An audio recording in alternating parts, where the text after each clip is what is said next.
Struggling to discuss sex and intimacy with your partner? Not feeling met, seen, or heard in your relationships? I'm Janelle. And I'm Andrea. We're two midlife mavericks sharing our own experiences. Messy AF and no regrets. With marriage, divorce, polyamory, and pleasure. We've learned that when you're brave enough to figure out what you want and ask for it, with partners, friends, family, and most importantly, yourself, you'll feel more alive and free. Question everything, especially your mother's advice. There's no rom-com formula for this, but don't panic. Being alone matters. Honey, I can't miss you if you don't leave. What if your breakup could be your breakthrough? Our podcast is for brave hearts. Anyone who seeks or has found the courage to confront their fears and limiting beliefs about breaking societal norms in the spirit of finding their truth. If you're seeking permission to be brave in your relationships and want to feel less alone along the way, we got you.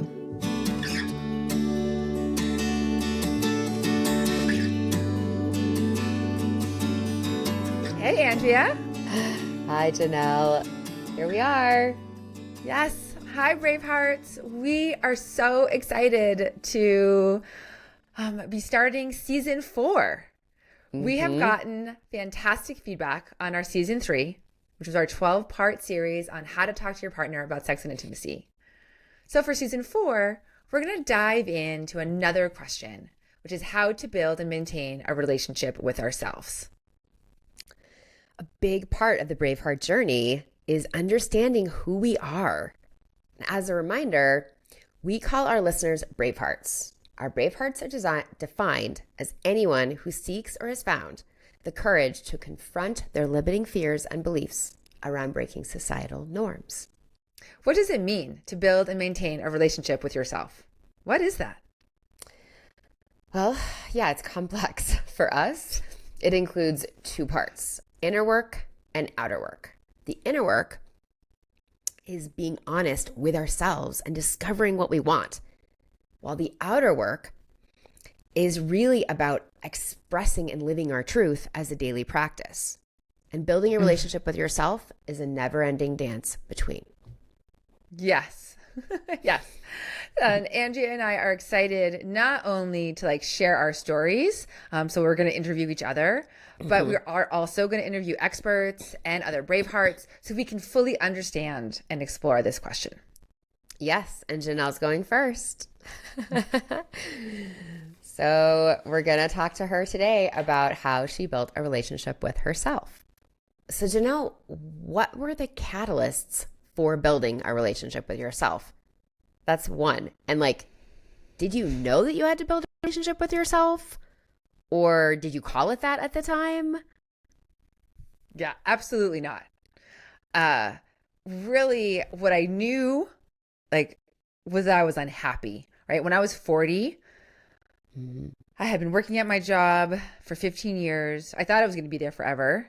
And yet I was increasingly unhappy, but I had never even used that word. And finally, I acknowledged that I was unhappy. And that was the catalyst for me to leave. And at that moment, though, I didn't know who I was. And so I took a year off to travel and to essentially, find myself, if you will. Who was I going to be after spending much of my adult life in that career? But then it kept going, right? At 41, my partner was curious about ENM, ethical non-monogamy. Okay, so it sounds like you were just hitting a midlife crisis where you weren't happy with your job and something felt off and you needed to dig deeper and figure out why you were unhappy. I think a midlife meh situation that lots of us can relate to.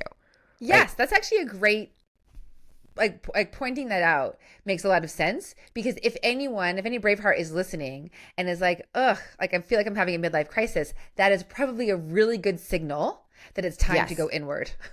Yeah. And to build a relationship with yourself. Right. That's a catalyst for building a relationship with yourself. Okay, great. So what happened next? Or what were the other catalysts for building a relationship with yourself? The other catalyst is at 41, my partner and I decided to stay together. We were not together while I was traveling during this year off. But he broached me about being in a non-traditional relationship, Mm-hmm. ENM, or ethically non-monogamous. And I didn't know anything about that, but I said, Mm-hmm. I'm curious. And that sent me down a wild personal growth journey, which was very much focused on building a relationship with myself. Okay. Awesome. So, I mean, those two big events in your life. And I think there's more, right? Like, what was the Yes, next they one? keep coming. They keep They just coming. kept coming after This that. is the fascinating thing about building a relationship with yourself is that you're always in relationship with yourself. It's never like, oh, that phase is done. Oh, right? I'm done It's with like, that. Great. Box checked. So not like annoying. it's not yeah. like a soul contract you have with someone else. You're like, okay, that was like 5 years. We've done that. Now I've moved on. Like I'm never moving on from myself. I'm always just getting deeper. That's a good point. Like you're always like your relationship with yourself is never over. There's no breakup. There's no breakup with myself. Yeah. Okay. Great. So what was next? A couple of years later, my partner and I were now married, but our sex life was essentially very unfulfilling and non-existent. And I was sad and I was hurt. And so then I went down a path of learning about my pleasure and my intimacy through Tantra. And again, that was like really building a relationship with myself regarding pleasure and intimacy. Mm-hmm. Wow. Okay, so I'm hearing something that happened just you, a couple things that happened with you and your partner provoked this relationship with yourself. And it seems like both times building a relationship with yourself helped you come out of helped you resolve these situations. Is that right? Resolve seems very neat Yeah, and tidy. that's too easy. Right. You didn't resolve anything, right? No. But you obviously, I guess what I'm trying to get at is like you did it once and you thought, oh, that worked well, so I'm going to do that again. No, I didn't even think that. It was really just like I didn't have a choice. I was really unhappy. And so I was just trying to figure out how to navigate that. And all of these catalysts always ended up pointing me inward. It wasn't like intentional. It wasn't my mind like, oh, I know what I'm supposed to do. It was just like this like spirit going, go inward, look at yourself. What is it that you want? What is your truth about this? Mm-hmm. Okay, got it. So that really is like constantly pointing you inward is what these events did. And yes, so you did. Right. Because basically I wasn't finding my answers and talking about it with anybody else. Right. You and I were talking all the time, but we didn't have answers. We were just like processing. Super important. Yet it was still me going inward and then telling you what I discovered when I went inward. Right. Absolutely. Okay. Janelle, did these catalysts, which helped you turn inward, help you be more honest with yourself?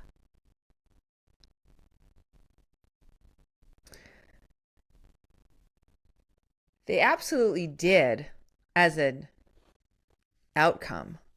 But I didn't know at the time that I wasn't being honest with myself because being honest with yourself really does require this relationship, which we're going to like go more into. Mm-hmm. And just for example, right? Like I thought I knew about my pleasure and intimacy based on what I had been raised to believe through culture, through movies, through books, right? And novels, Danielle Steele, like whatever. Like, and then having to actually through Tantra practices, going inward of understanding like, what is my heart saying? What is my body saying to me?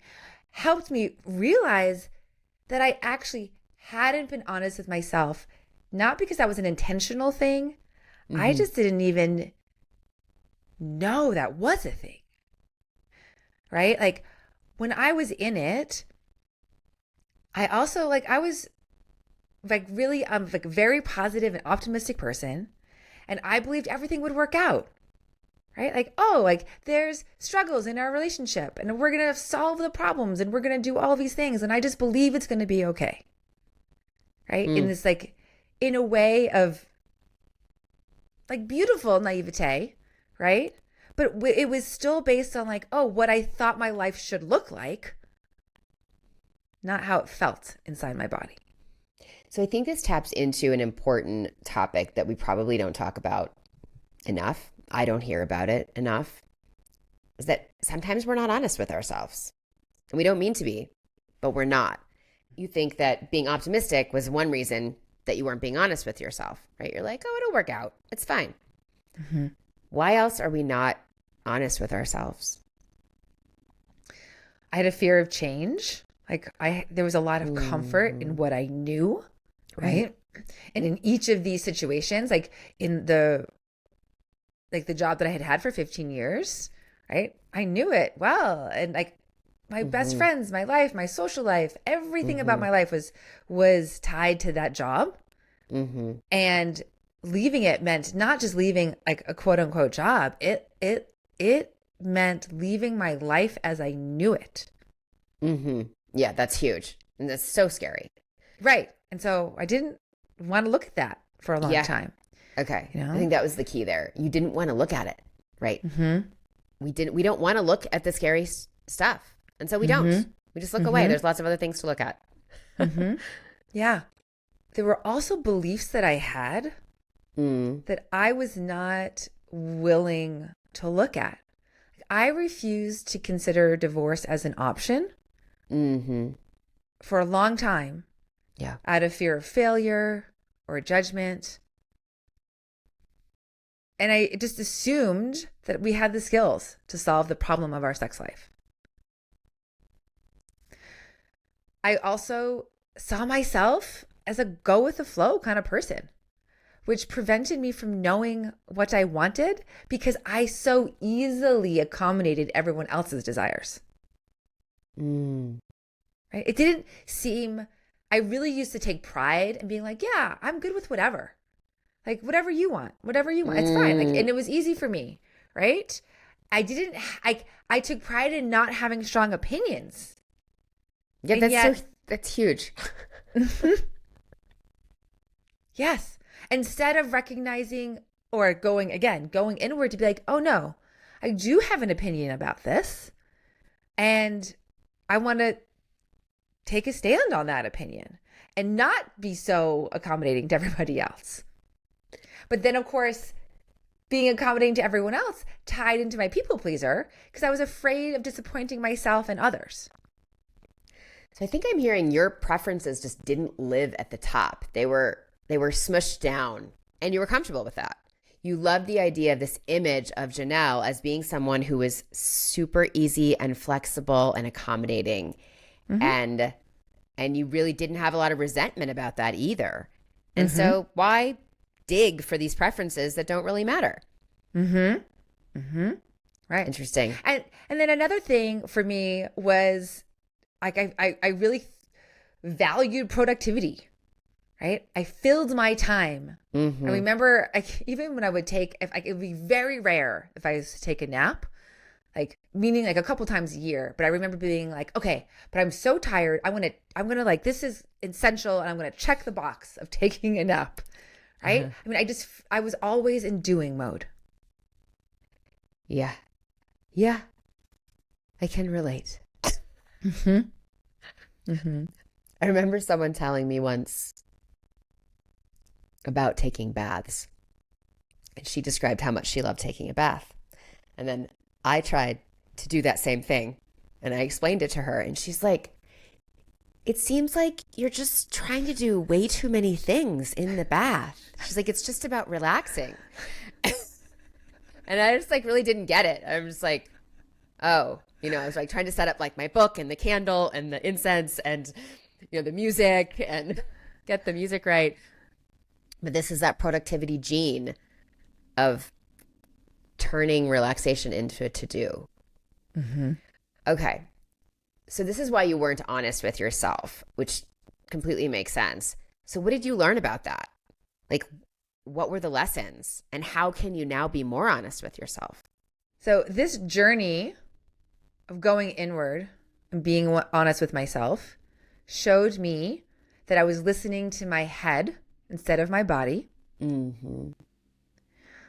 that I was honoring other people's feelings and boundaries and abandoning my own.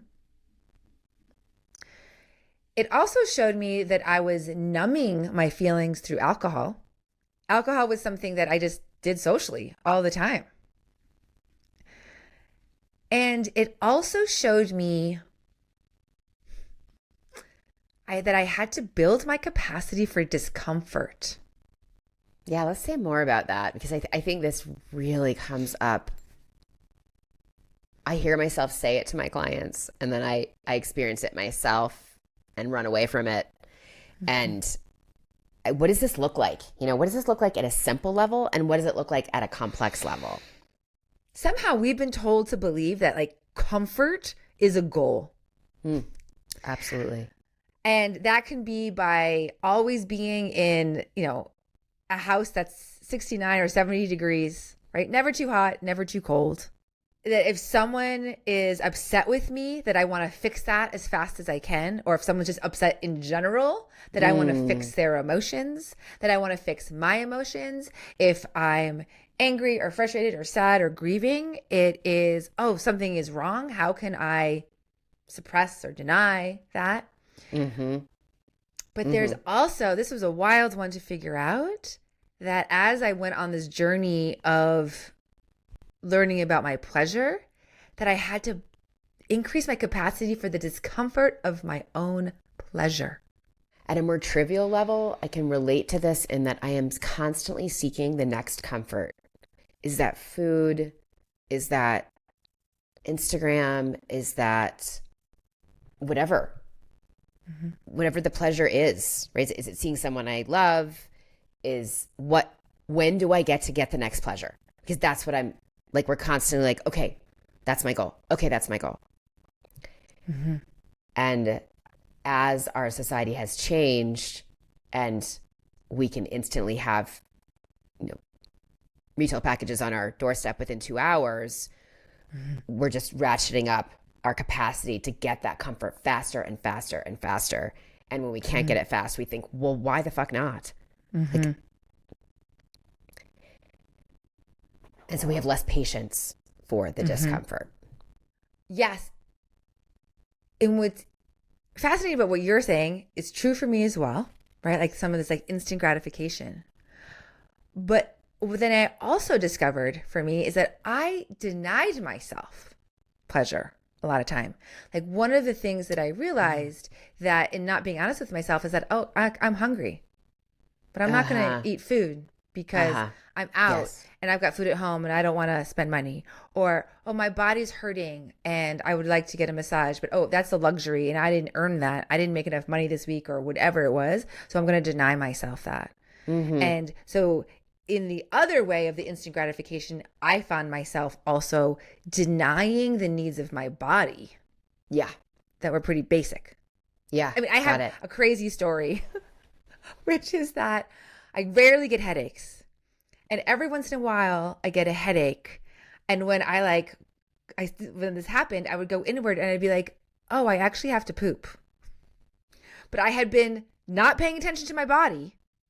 And so it was like the poop had filled all the way up to my head to give me a headache is what it felt like, in order for me to recognize that my body was telling me something. Wow. Yeah. An unusual symptom for something that you usually pay attention to. Okay. So I hear two things there then. We have to be able to sit in the discomfort, but also we need to pay attention to our body. Yes. To important messages. And I also know now that to invest in my radiance, and that I kind of touched on that with the massage and the food. Like, what are the things that are going to make me feel really good? And this requires discernment because it can go into the instant gratification of like, let me just like be in excess. But I'm not talking about excess. I'm like talking about the things that truly fill me up so that I am radiant and joyful, which is part of my contribution to the world, right? This comes back to like the doing versus being. Like just me being in my joy and radiance is a contribution, is enough. How do you discern though? Like someone says, well, I like buying clothes. I want to buy flowers. I want coffee every day from Starbucks. Like, I think it's a pretty blurry line of deciding what is an excess and gratification and pleasure and I want it now versus investing in your radiance. It has to do with a feeling state of like, oh, is this thing like nourishing me, like filling me up inside? And whether it's a coffee or whether it's clothing, like, do I feel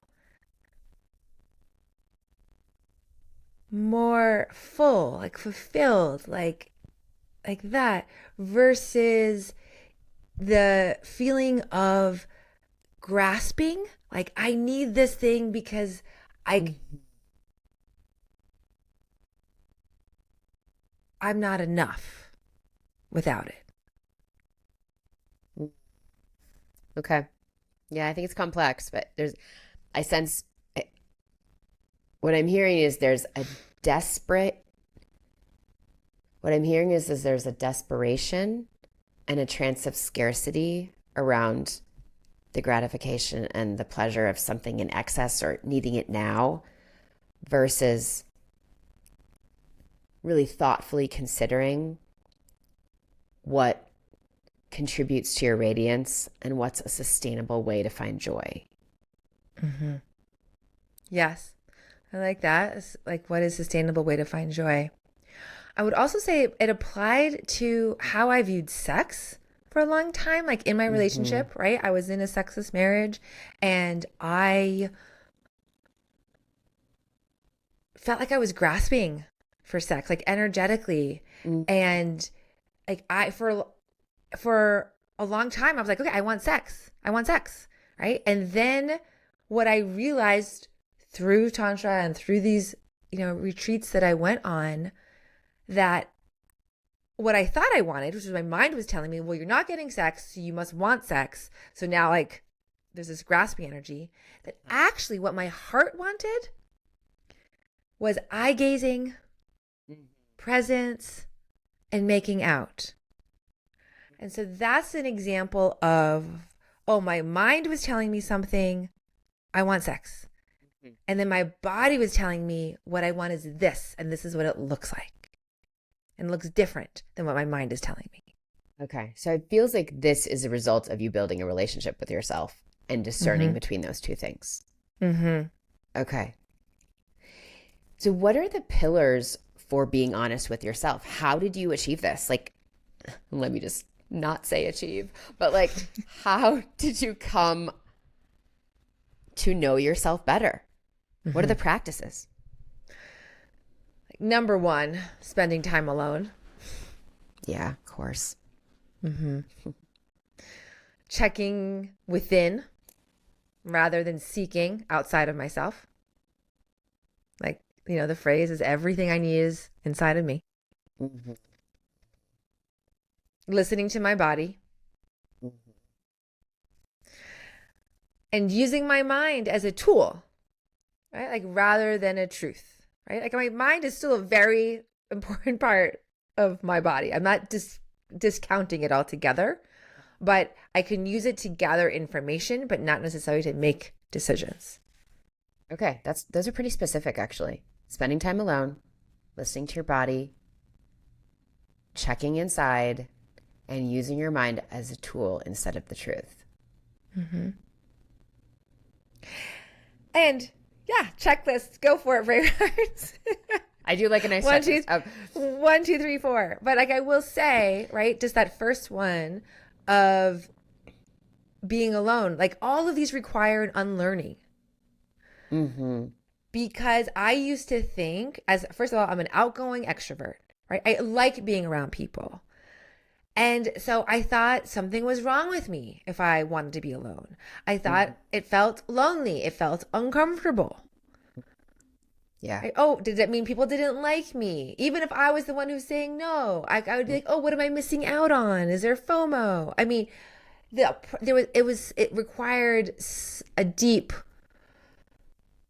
unlearning to find the pure joy of being alone. Yeah, for sure. I would agree with that too. And that's right back to the discomfort. Just Right.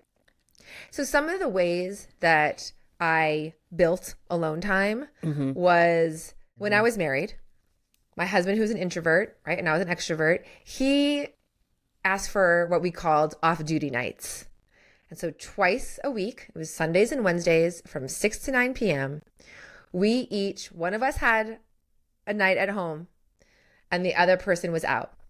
Now, the person who had our house, like, didn't have to be in the house, but it just meant that the other person was not there. So we each had dedicated time alone in our house. And I was in such resistance when he suggested this. I was like, what do you mean you don't want to be with me all the time? it's so funny to think about now that you would have been in resistance to that. Like, that's fucking crazy. Like, I know. I wonder if I would have been like, because I just so want to be alone now, or I so value my alone time. You were in resistance because you were processing this with me when I was when it was happening, right? It was just like, we're like, wait, what? And so funny. Or no, maybe actually this started before you and I met, like a year before. But what I will say, Bravehearts, is that within 6 months, I was like, oh my gosh, this is the best thing ever. It was a practice for a little bit, but then suddenly I started to feel this alone time. I was, going out with nights, with my girlfriends by myself. Like it was like, oh, someone wants to do something. Great. I can do it on Wednesday night because I knew I didn't have plans. We didn't have to check in with one another. Right. There were so many benefits that came through pretty quickly that I was the one that, like, if life got in the way and like we skipped an off-duty night, I'd be like, oh, we skipped. Let's make it up. And was the one to always really making sure that we were enforcing it. Nice. How else did you spend time alone? I've done I started implementing a morning ritual of cacao, which didn't mean I was always alone. If someone was around, I would share the ritual with them. But it was, I used to go to bed being like, okay, I'm going to wake up in the morning and I'm going to have my cacao.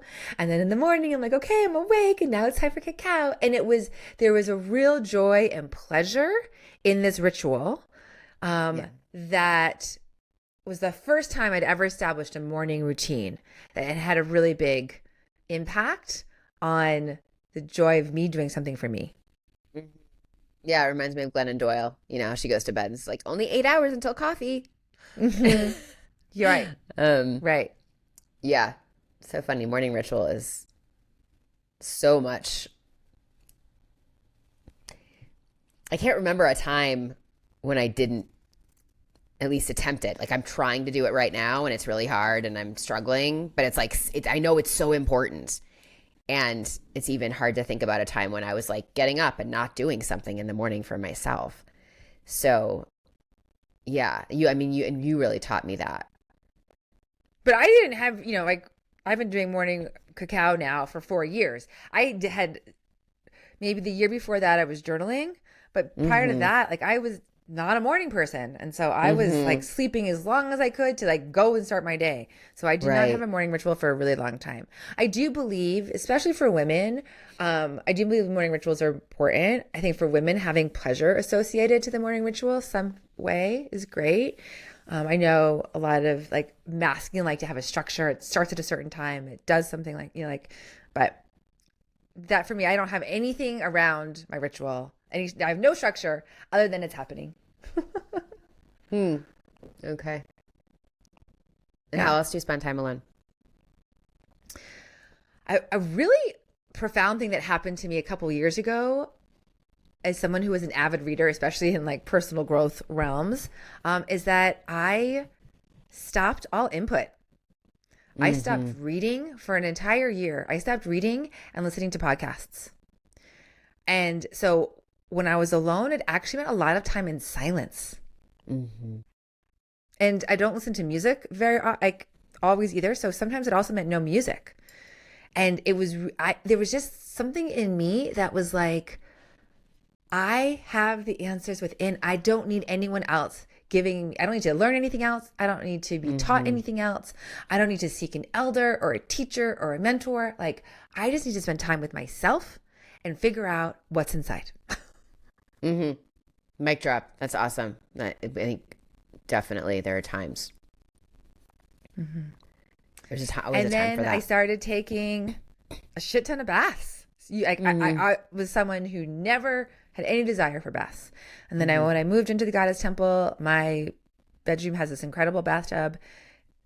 That just happened to coincide. But there are times where I can spend 3 hours in a bathtub at a time, many times a week.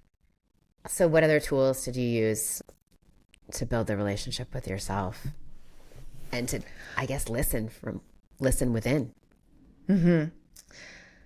So in terms of listening to my body, something that actually helped, even though I don't do it now, but I did for many years in the beginning of my journey, was journaling.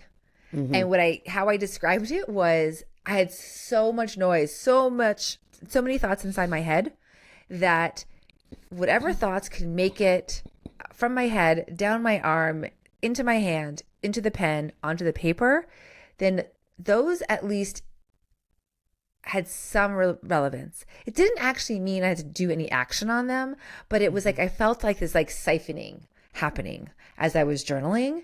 So that helped reduce noise. I also, in terms of like getting into relationship with my body, I did psychedelics, whether it was mushrooms or ayahuasca.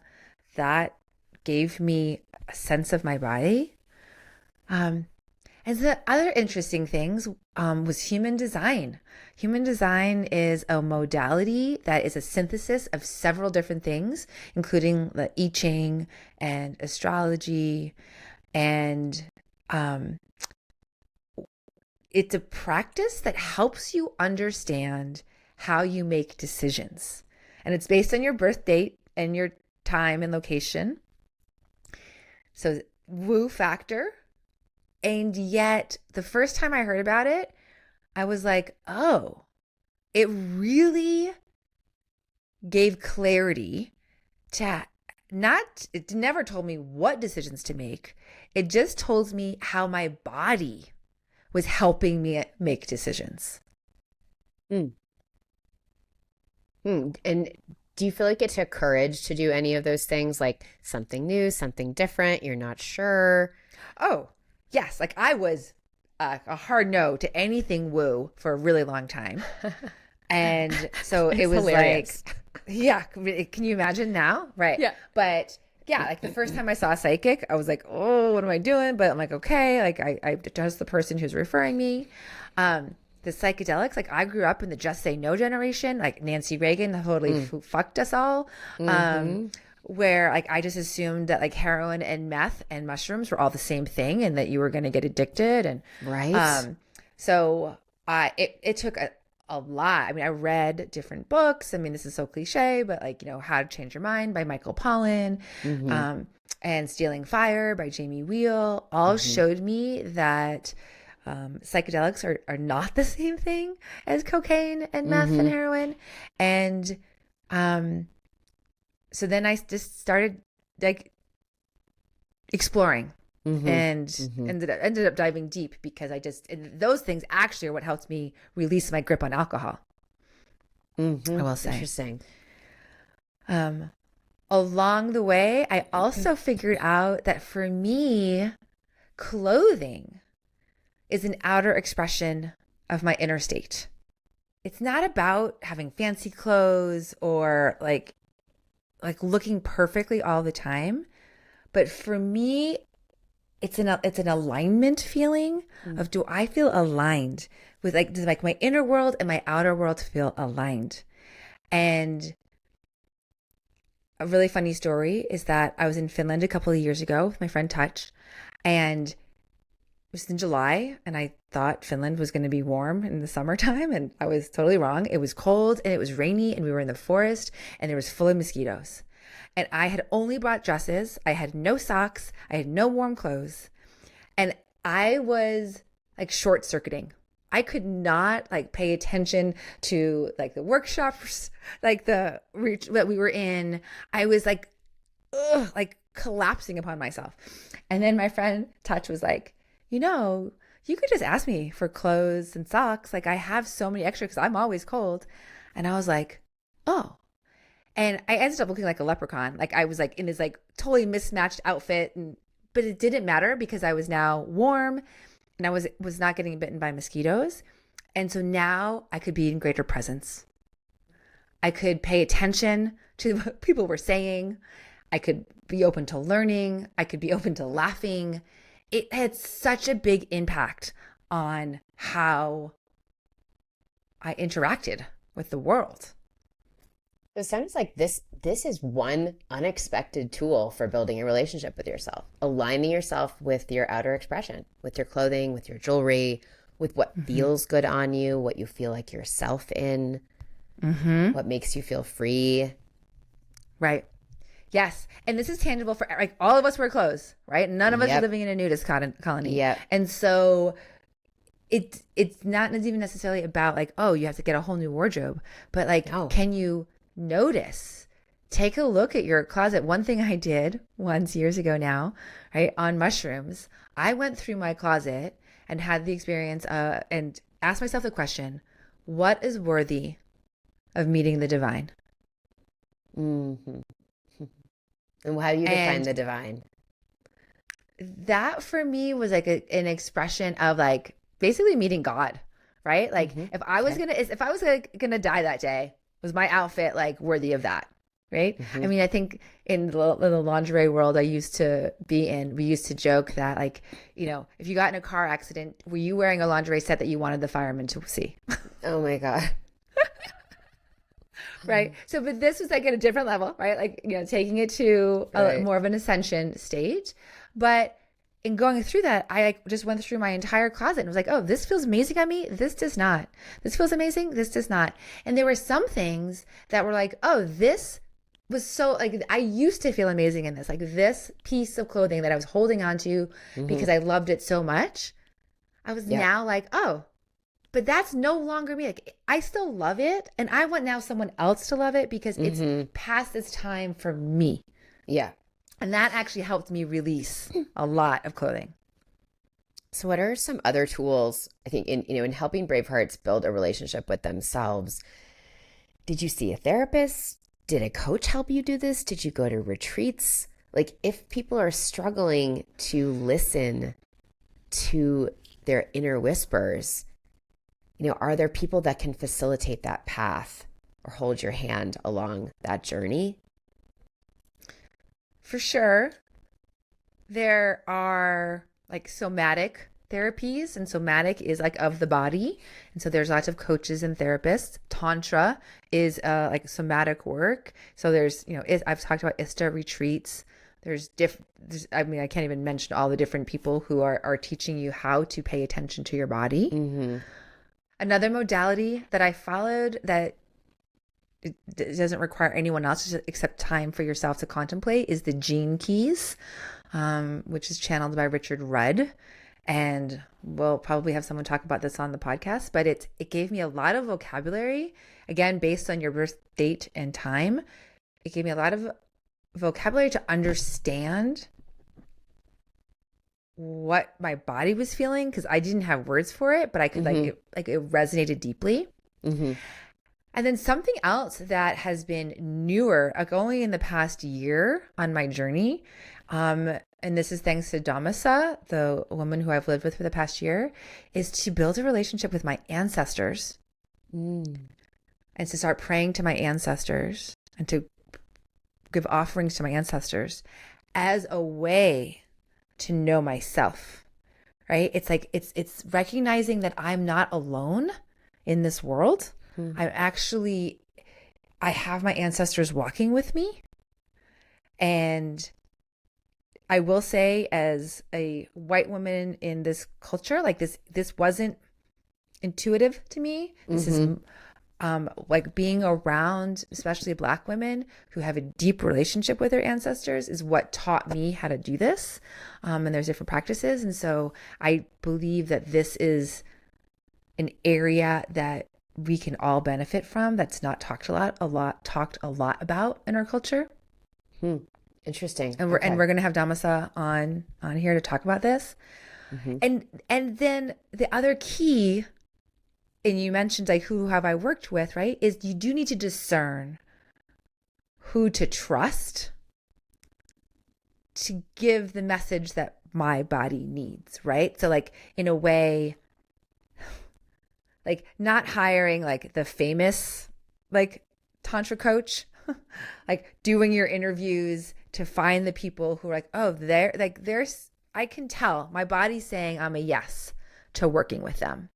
Right? In this time, there are so many coaches and practitioners and people saying, hey, like follow me and I can teach you and I can get you home to yourself, or whatever their phrasing is.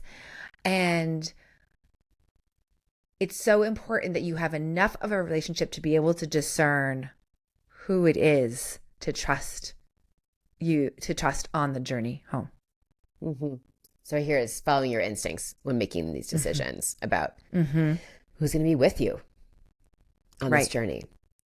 Just something else in terms of discernment, right? And like support is to like find a relationship home to yourself is finding people who can reflect back to you and call you out, right? Andrea and I are blessed to have that with each other, right? And I have that with a lot of different people. And one of the things that I've also done, and I encourage this for everybody, is to be either in a women's circle or in a men's circle so that you can get reflections on to help you discern between like the mind and the body. Because other people can be like, oh, I think maybe you're off. Right. Janelle, I know that we've discussed that when you build a relationship with yourself, it can be a little shocking or a little disruptive because you're finding things that don't match who you are today or that you didn't think you actually believed. And this can cause a shift in your life and a shift in your beliefs and a shift in your actions. What was your experience with that once you began building a relationship with yourself? Yeah, all that is true. And it also, it can be painful and require a lot of forgiveness of myself. So like one of the things I discovered is that I was conditioned to choose pain for the sake of pain. You know, as an athlete growing up, playing volleyball in college at a college level, racing mountain bikes for 8 years, that I was just very accustomed to like, you know, no pain, no gain. There's pain and there's always a goal on the other side of that. So just like push through it to get to that goal, whether it was a win, whether it was a finish line, you know, whatever that was. And what I realized was that I had taken that attitude into my emotional states as well. And I realized how much pain I had put myself in my relationship with my partner, right? Like there was pain I couldn't avoid. Right? He did not desire to have sex with me. That was really fucking painful, not in my control. But what was in my control was how I worked through that and realized I put myself in a lot of situations where I was causing myself a lot of pain and saying, oh, if I can just endure this, if I can just get through this thing, this relationship, this woman, this whatever, then I'm going to learn about, like, there'll be something success on the other side of that. Oh, wow. So you were overestimating the value of pain. Yes. Especially emotional pain. Emotional pain. That I was causing myself, right? There's emotional pain I can't prevent, but there was a lot that I was causing myself. I see. You were choosing to endure. You were accepting as okay instead of saying no. Because I had told myself no pain, no gain. Oh, I'm going to learn something through this pain. Let's just keep doing that. Wow. Okay. So that's interesting. What else did you discover? That I equated caretaking to love, and which means Yeah. I put other people's needs above my own. You mean for yourself. So you felt like if you loved someone, you needed to caretake them? Yes. Okay. So not in what you were receiving, but in what you were giving. Yes. Right. Okay. Like in a way you could look at it through archetypes, that I had this like mother archetype, which is appropriate for a child. Like, oh, I'm going to caretake my child if they're sick and I want to make sure that everything's okay for them. But that is not actually appropriate for a husband or a partner all the time. Like it's just not the right energy to, if you want polarity and intimacy. Yeah. Yeah. But 'Cause I it just kills the didn't chemistry. know. Exactly. It kills the chemistry. And I didn't know another way. Like I just thought love and caretaking were the same thing. I mean, they definitely overlap. But there's lots of ways to love. There's so many ways to love. And I just equated them as the only way. I equated caretaking as the only way to love. I see. Huh. Yeah, I think I'm just still struggling with that. It's not the only, I know it's not the only way to love, but it is I have a preference for it, I guess. How about Right. that? And if the preference is like you want to fix things for everyone and caretake them, right? And you have a daughter, right? So it's appropriate to a certain point, right? But if it's in your relationship. Actually, no, it's that's what I want. That's how I want to be loved. Oh. Which is why I thought that's what you're talking about in the beginning. I want people to love me this way. Right. And like people love different ways. You know, you can't always choose. Obviously you can, choose your partner and you want to love how they love you. It's funny. That's what my parents have on the inside of their wedding rings is ILHYL. I love how you love me. Wow. That's like a profound statement. I feel like we could like do a whole episode on that. Because I do think that you're like, in being honest with myself, is how do I love and how do I want to be loved, and discovering that. Huge. That's a huge question. Okay. Okay. We'll do another podcast episode on that. Yeah. What else? I discovered that I was in a codependent relationship. That I had like basically merged myself. Like I had a hard time distinguishing my needs, my desires from my partner's. And so had to navigate that through help of a therapist and books and all the things. Very common. Yeah. I discovered when I was honest with myself that I had associated my worth to how much money I was making. That I valued my masculine qualities and disrespected my feminine qualities. Yeah, and can you define masculine and feminine in this respect? Yeah. It can be, it is this idea that like this doing part of me, of accomplishing, right? And all of us have masculine and feminine. So what within us is how I believe it. And so it's not that I'm like, oh, my masculine qualities are bad. And if you're seeing this in a video, right? It was that I had put the masculine on a pedestal. Externally, I had put my husband on a pedestal and I had devalued myself, right? Because he held the masculine qualities. And I did that to himself and I did that within myself. And then on this journey inward, I discovered that. And it wasn't that, oh, my feminine qualities went above. It was like, oh, I just needed to value them the same as my masculine qualities. Okay. Right? Value the chaos and the beauty and the indecision and the beingness and the creativity Messiness. and the joy and my radiance, all of these things that I associate to the being in the feminine, being like, these have really a lot of value in the world. They have a lot of value within me and then outside of me too. Beautiful. And then I also discovered when I went inward that I wanted to experience my full sexual expression. And, you know, I didn't know what that meant. I'm still actually discovering that to some degree, but like that's been many year process of like, no, this is what I want. I'm not willing to be in a situation where that's not happening. That's huge. Right. Because I think that we do often say, oh, well, this is good. It's enough. It's good enough. No. But once I knew what I wanted, then that changed the external outside of me. Yeah, exactly.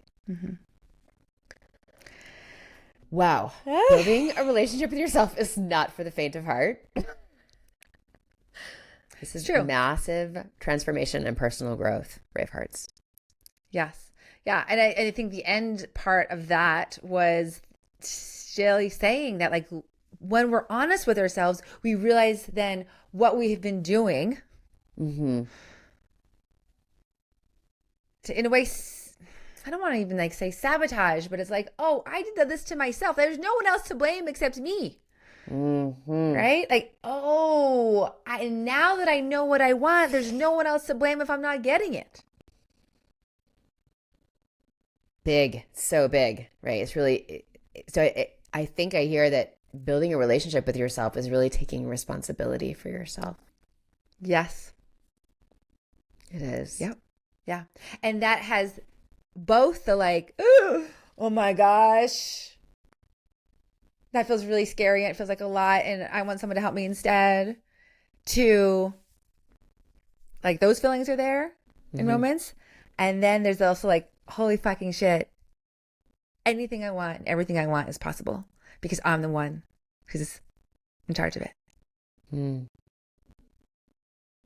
you think some people are more predispositioned to build a relationship with themselves than others?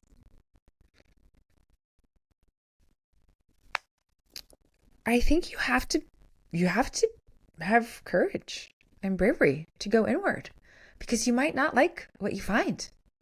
And so are some people more, I mean, yes, like, right. But like, there's reasons not to, and it's okay if you don't want to, you know? Well, what I heard because you numbing say, our culture is numbing ourselves is a reason because it's extraordinarily vulnerable. Like you're getting naked in front of yourself on every level. it's funny that like that part for me is like, oh, like it's hard, but I can do that. It's the taking responsibility and being fully responsible in that masculine role for myself with no one helping that I sometimes am just too afraid of. And so I think that's what prompted the question. Yeah. And I thank you for bringing that up because what I'm not saying is that building a relationship with ourselves means that we then navigate life alone. This is not the feminist, independent, I don't need anybody else. It's not that at all. No. And so in that way, right, like I'm really clear now on like what I'm seeking other men outside of me, masculine, to support me and how to help me. I'm just really clear on it. And then they say, yes, I'd love to support you in that. Right. And so, and in my case, it's more than one man. For someone else, right, it could be one person, but you're really clear on, hey, this is the part that I'm asking for because you're clear with yourself. Yeah. Right? Like hearing you say, like, I want caretaking qualities. You get to then find the man who has caretaking qualities. And it's okay to want that. There's nothing wrong with that. You just now know that you want it because you've gone inward, and then you get to make your inward state match your outer state. Yeah. Is the next part of the journey, which is what this next episode is going to be about. Brave Hearts is how once I became clear on all these things, and once I was honest with myself, how do I maintain that? And what does that look like on the outside? How did she live it, practice it, and express it in the world? Okay, thank you for joining us for our first part of our new 12-part series, How to Build and Maintain a Relationship with Ourselves.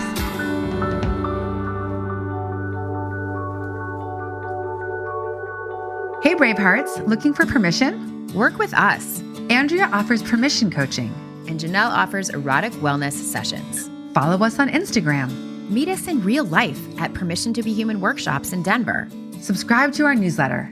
Do all this and more at our website, permissiontobehuman.live.